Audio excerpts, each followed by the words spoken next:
Hi viewers, so this is Mohammad Rashid Mansoor and today we're gonna talk about IELTS writing task 2 which is an essay. अच्छा ये मैं आपको बता दूं सबसे पहली बात तो ये है कि राइटिंग टास्क 2 का जो टाइम ड्यूरेशन है वो है 40 मिनट्स.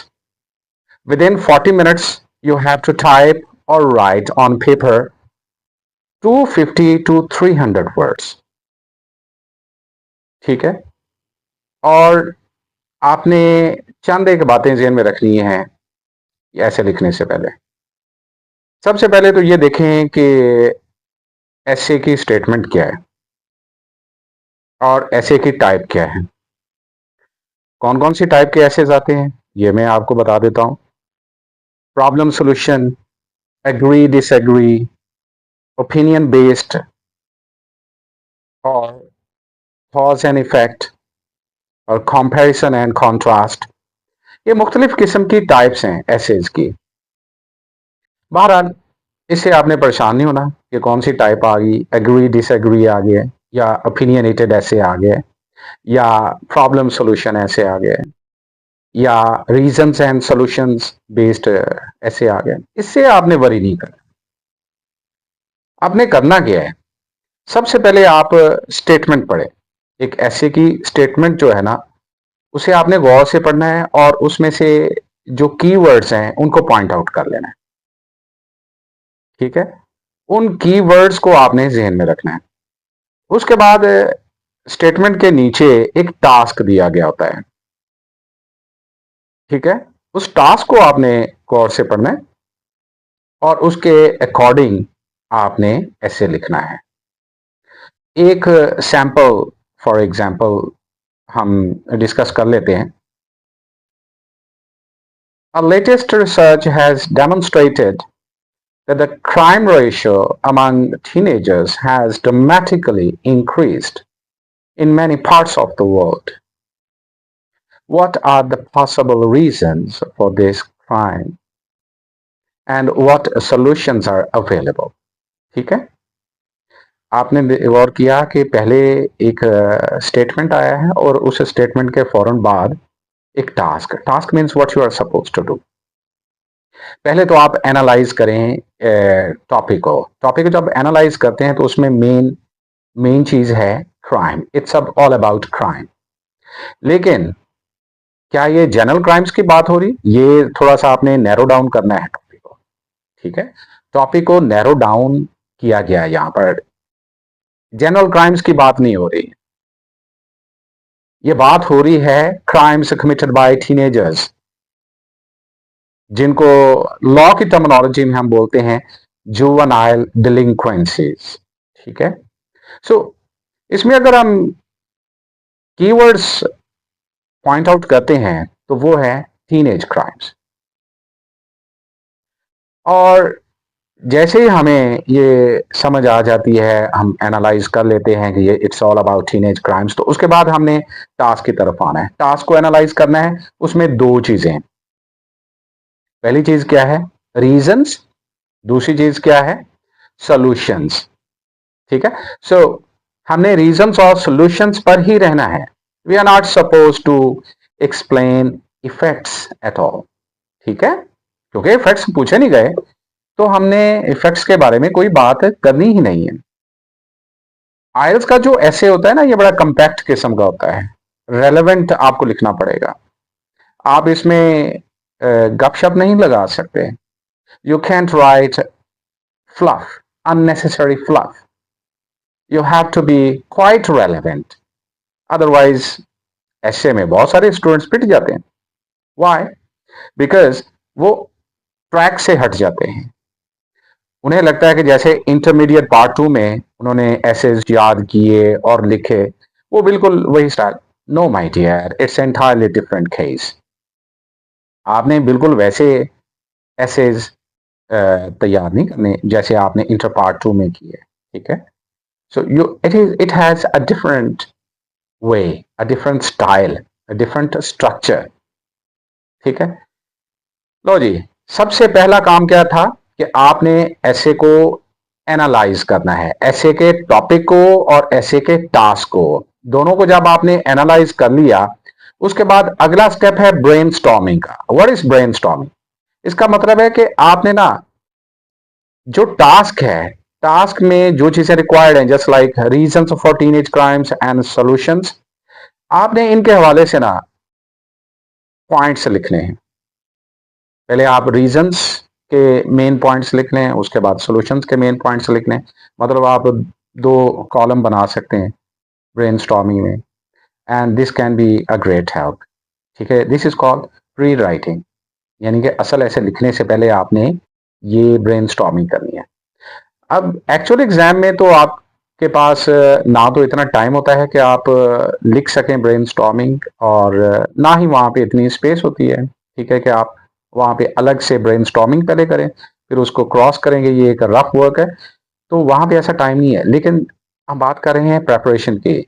जब आप प्रेपरेशन कर रहे होते हैं इंग्लिश ऐसे की, तो फिर आपने ये बात जहन में रखनी होती है कि प्रेपरेशन के दौरान ब्रेनस्टॉर्मिंग जो है ना, ये बहुत ही जरूरी है।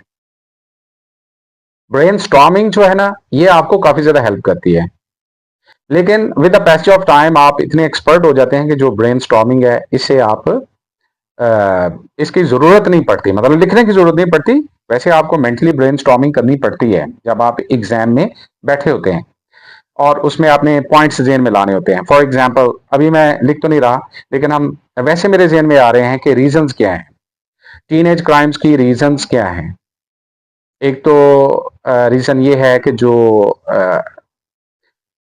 फोर टीनेजर्स होते हैं जो कि ओवर एम्बिशियस होते हैं, just want to become rich overnight, वो टीनेज क्राइम्स की तरफ रुजू करते हैं because they think that this is a shortcut to get money.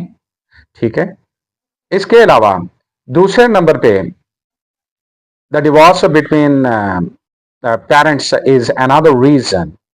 ठीक है, इस इसे आपने जहन में रखना है कि जब बॉयज मदर की कस्टडी में होते हैं और मदर उस तरह से उनको सुपरवाइज नहीं कर सकती, सख्ती के साथ उनको वॉच नहीं कर सकती, the boy say just take it quite lightly, और उसके बाद वो they may go astray, they may get into wrong hands, mother wouldn't be able to watch them. तो ऐसी सूरत में क्या होता है कि वो बॉयज रास्ते से भटक जाते हैं and they start committing some sort of crimes. Okay, उसके बाद बोर्डम एक रीजन है। आप अगर ये भी पॉइंट लिखना चाहें तो आपके जहन में ये आना चाहिए कि बोर्डम भी एक रीजन है। जस्ट लाइक रिच टीनेजर्स जो हैं, जिनके पास पैसा है, why do they perpetrate crimes? वो क्राइम्स क्यों करते हैं? फिर उनके पास तो पैसा है। So my dear, they are bored with life. एक जैसी चीजें देख देख कर सोशल मीडिया पे, टीवी पर, they have got bored. At the same time जब वो इंग्लिश मूवीज देखते हैं, उसमें हीरो जो है ना, वो बहुत ही एडवेंचरस किस्म का होता है। वो मतलब टॉम क्रूज बुर्ज खलीफा के ऊपर चढ़ जाता है और उधर से वो कोई एक थेफ्ट करता है, maybe he tries to steal some kind of diamond. ठीक है, तो ये चीज़ बड़ी एक्साइटिंग लगती है कि हीरो जो है वो चलती हुई ट्रेन के ऊपर छलांग मारता है, ठीक है, और एडवेंचर करता है, वहाँ पे लूटिंग करता है। तो जो ये वाली चीज़ें ना, ये बड़ी एक्साइटिंग लगती हैं, थ्रिलिंग लगती हैं रिच टीनेजर्स को। तो ऐसी सूरत में वो ज़ाहिर बात है कि क्राइम्स करते हैं जस्ट फॉर फन। अच्छा, 3 रीज़न्स आप ज़हन में रख लें या नोट कर लें जब आप प्रैक्टिस कर रहे हो ऐसे की, काफ़ी हैं। उसके बाद आप सोचें कि 3-4 सॉल्यूशंस भी होने चाहिए। अच्छा, सॉल्यूशंस में पहला आप लिखें कि parents should provide loving and caring environment, यानी कि पेरेंट्स का सबसे पहले रोल है। ठीक है, और पेरेंट्स जब आपस में उनकी म्यूचुअल अंडरस्टैंडिंग होगी, इमोशनल कंपैटिबिलिटी होगी, और वो बच्चों को अच्छी तरह से देख रहे होंगे, तो देन माहौल जो है ना, वो टॉक्सिक नहीं होगा। सबसे पहले पेरेंट्स का रोल है, जिसको हम इंडिविजुअल रोल बोलते हैं। उसके बाद गवर्नमेंट का रोल है। गवर्नमेंट को 2 काम करने की जरूरत है। कौन से? नंबर 1, गवर्नमेंट को चाहिए कि हेल्थ एंड स्पोर्ट्स क्लब्स की मेंबरशिप जो है ना, वो टीनेजर्स को फ्री में प्रोवाइड करे। Let's suppose if it is possible. एक सजेशन ही है ना आपकी, और एग्जामिनर को आपकी सजेशन के साथ कोई इशू नहीं। ठीक है, आप एक अच्छी सजेशन दे सकते हैं। इसके अलावा गवर्नमेंट को चाहिए कि बहुत स्ट्रिक्ट किस्म की पनिशमेंट दे ऐसे कल्प्रेट्स को जो कि इस तरह की एक्टिविटीज में जुवेनाइल डेलिंक्वेंसीज में इन्वॉल्व है। ठीक है, लो जी, ये 3 पॉइंट्स हो गए। तो इस तरह से आपने ब्रेन स्टॉर्मिंग करनी है। मतलब जो ब्रेन स्टॉर्मिंग के पॉइंट्स होते हैं ना, उनको आपने बहुत ही ब्रीफली लिखना होता है। You don't have to write each and every detail. अच्छा, लो जी, सबसे पहले मैंने आपको बताया कि ऐसे की टाइप्स क्या हैं। उसके बाद आपने टॉपिक को ओवरऑल एनालाइज करना है, ऐसे के टॉपिक को। उसके बाद आपने ब्रेनस्टॉर्मिंग करनी है। ब्रेनस्टॉर्मिंग के बाद अगला काम है ऐसे के स्ट्रक्चर का। ऐसे का जो स्ट्रक्चर है ना, वो कुछ इस तरह से है। सबसे पहले इंट्रोडक्शन है, उसके बाद बॉडी पैराग्राफ्स है, और उसके बाद कंक्लूजन है। इंट्रोडक्शन में 2 चीजें, एक तो जनरल आइडिया। जनरल आइडिया क्या है कि जो स्टेटमेंट है ना, उसको आपने रीवर्ड कर देना है, रीफ्रेज कर देना है, उसके वर्ड्स चेंज करके। मतलब सेम जो बात है उसको आप अपने वर्ड्स में लिख सकते हैं। मसलन आप इसको ऐसे कर सकते हैं कि इसी स्टेटमेंट को, recent research has demonstrated that teenage crimes have diametrically increased in many parts of the world. Okay, उसके बाद आपने क्या करना है, थीसिस स्टेटमेंट लिखना है। थीसिस स्टेटमेंट में एक तरह से जो बॉडी पैराग्राफ्स में आपने रीजंस और सॉल्यूशंस लिखने हैं ना, उनका आपने एक ओवरव्यू सा दे देना है। There are many reasons for teenage crimes such as divorce between parents, boredom faced by rich teenagers, and a strong yearning to become rich overnight by uh, for teenagers. But solutions are also available, such as parents should provide a loving and caring environment, and then government should also come forward in order to establish health and sports clubs for teenagers, and the government can also provide job opportunities. And then आप इसमें ये भी mention कर दें, the government has to give rigorous punishment to the culprits. ठीक है, आपने ये देखें जो ब्रेन स्टॉर्मिंग में पॉइंट सारे लिखे थे ना, वो सारे के सारे इंट्रोडक्शन के अंदर आ गए, लेकिन आपने उनको समराइज करके लिखा। उसके बाद बॉडी पैराग्राफ्स की तरफ आ जाए। अब देखें जो टास्क है इसमें 2 चीजें हैं। Number 1 reasons, number 2 solutions. एक पैराग्राफ रीजंस का बना लें और एक सॉल्यूशंस का बना लें। अच्छा, हर बॉडी पैराग्राफ शुरू करने से पहले एक टॉपिक सेंटेंस लिखते हैं, यानी कि जो मेन आइडिया होता है उस टॉपिक, उस पैराग्राफ के स्टार्ट में, जिसको हम बोलते हैं थीम। मसलन जैसे ही आप रीजंस के बारे में बात करने लगते हैं तो आप स्टार्ट में ऐसे लिखें, there are many reasons for teenage crimes. उसके बाद आप इलेबोरेट करेंगे विद एग्जांपल्स डिटेल्स।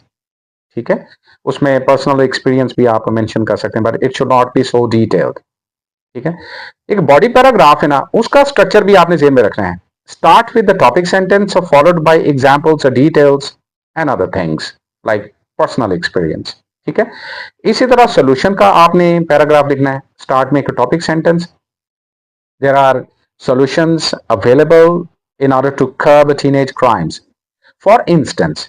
ठीक है, उसके बाद आप वो शुरू हो जाएं कि कौन कौन से सॉल्यूशंस हैं, वो स्टेप बाय स्टेप आप एक्सप्लेन करते जाएं, और आखिर में आप आ जाएं कंक्लूजन पे। कंक्लूजन में एक तो आपने सम अप करना है तमाम पॉइंट्स को जो कि आपने बॉडी पैराग्राफ्स में मेंशन किए होते हैं। ठीक है, और दूसरे नंबर पे आपने आखिरी जो सेंटेंस लिखना है, it should be very inspiring and memorable. ठीक है, एग्जामिनर जब पढ़े उसे लगे वाकई ये सही। उसमें आप लिख सकते हैं, if the suggestions which I gave in the above paragraphs are followed, we can avoid deteriorating the situation further and we can save the future of youngsters of our nations। ठीक है, इस तरह से कोई लाइन लिखेंगे जो बहुत अच्छी हो, मेमोरेबल हो और जरा हटके हो पिछली लाइन से।